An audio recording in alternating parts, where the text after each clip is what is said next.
The sky above New Anchorage burned with streaks of fire as the first wave of Zorvath dropships descended, sleek obsidian hulls gleaming against the crimson-tinted atmosphere.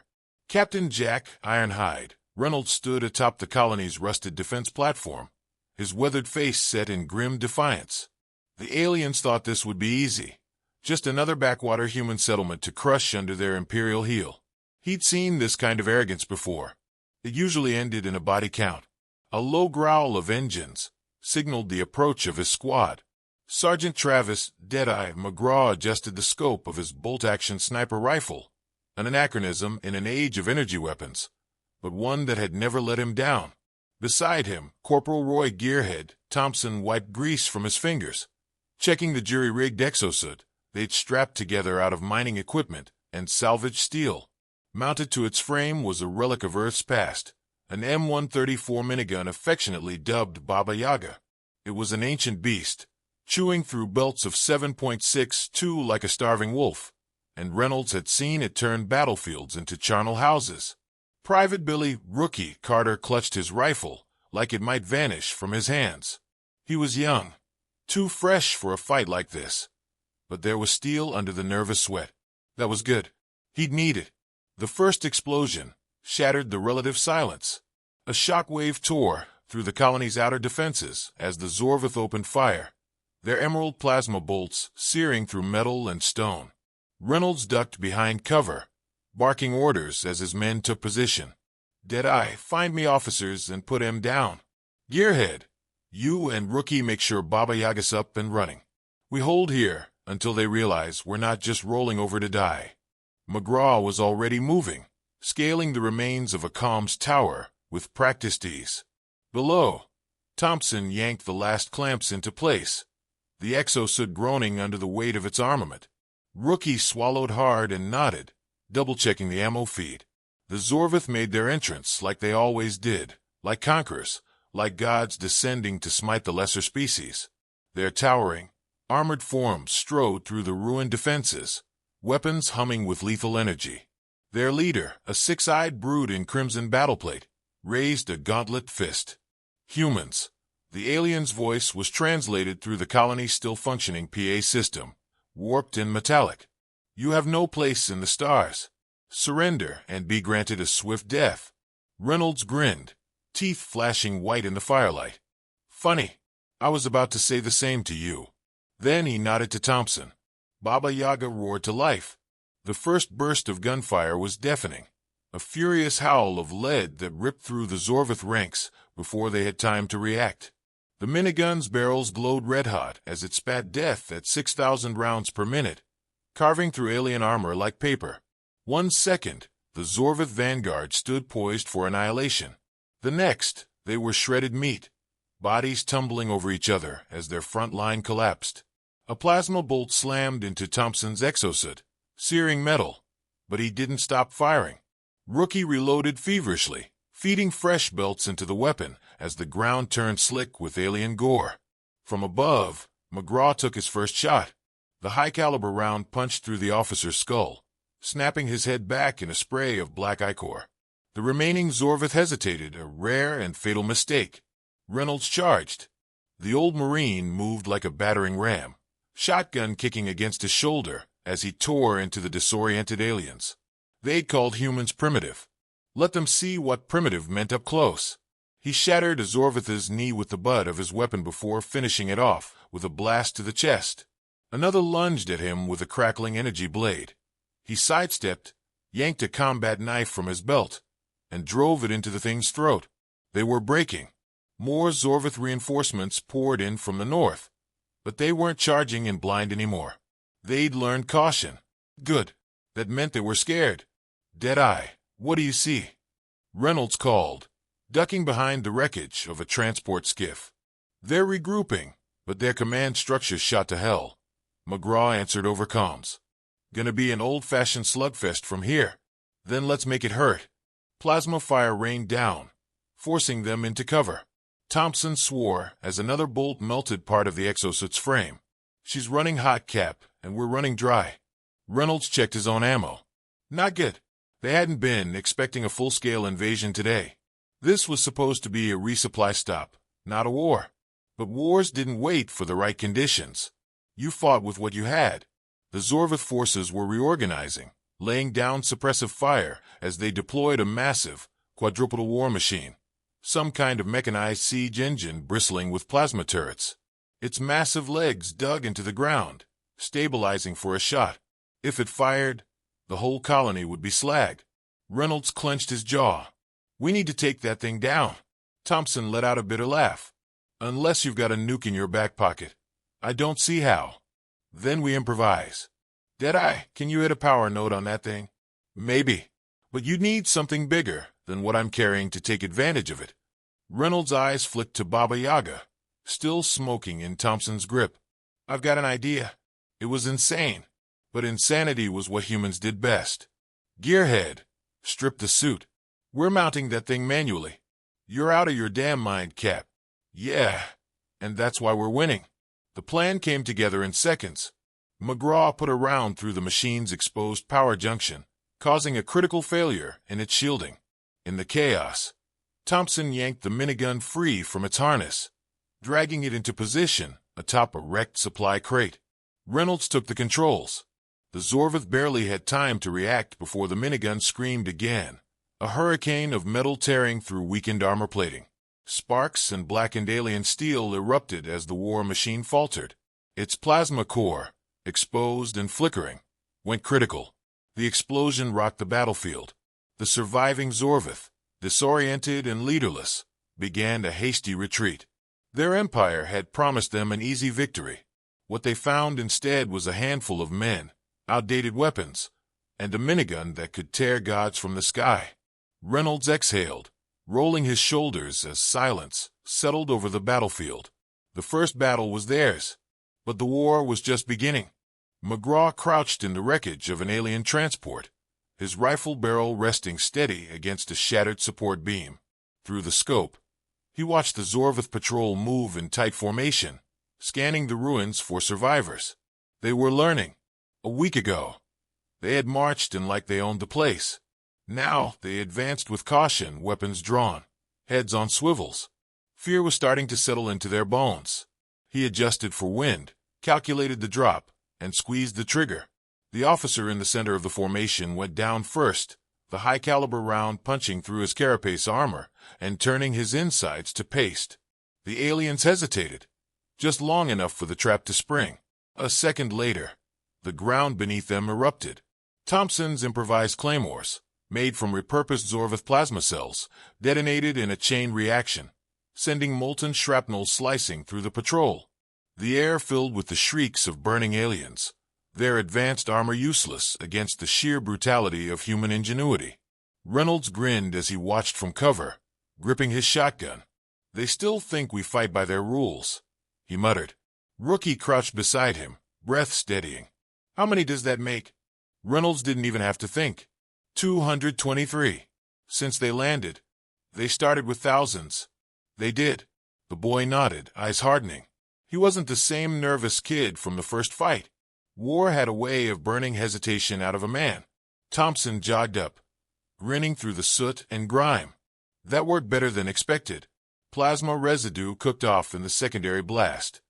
Damn near vaporized the whole squad. "Keep tweaking it," Reynolds said. "We'll need more where that came from. Their weapons, their tactics. Everything had evolved in the last week. Human ingenuity didn't just match the enemy. It turned their strengths into weaknesses. Where the Zorvith relied on overwhelming force, humans used deception. Where the aliens trusted their technology, humans broke it apart and made it their own. Case in point, Baba Yaga.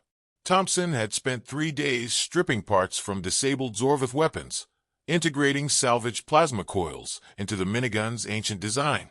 The result was a monster, a hybrid of human brutality and alien precision, spewing superheated slugs that could punch through Zorvith battlesuits like tissue paper. And the fear it spread was worth more than its firepower.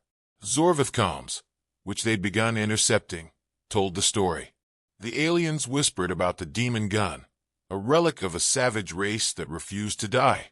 They spoke of men who fought without logic, who turned wreckage into weapons, who used fire and steel to break the will of an empire.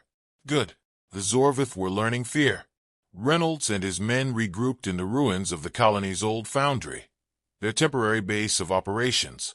The factory floor was a graveyard of scrap metal and shattered glass, but it was also a treasure trove of raw materials. Thompson stood over a makeshift workbench, surrounded by half-dismantled alien tech.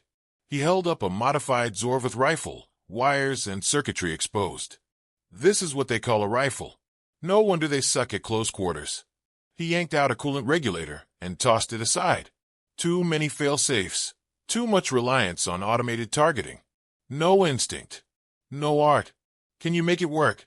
Reynolds asked. Thompson grinned. Better. I can make it human. He slapped a fresh magazine into the weapon and pulled the trigger. A bright blue bolt of plasma surged out. But unlike the standard Zorvith models, this one had been tweaked for rapid-fire bursts, closer to the feel of a human assault rifle. Plasma rifle, humanized, Thompson said proudly. Still testing power levels, but it won't overheat like their junk does. Plus, I stripped out the targeting assist, so it doesn't fight me when I aim. Reynolds smirked. We'll take a dozen. Rookie stepped forward, holding a bundle of wires and explosives. I've been working on something too. He laid out a series of small, disc-like devices. EMP grenades. Not strong enough to fry their systems permanently, but should knock out shields and stun them long enough to get a clean shot. Reynolds nodded approvingly.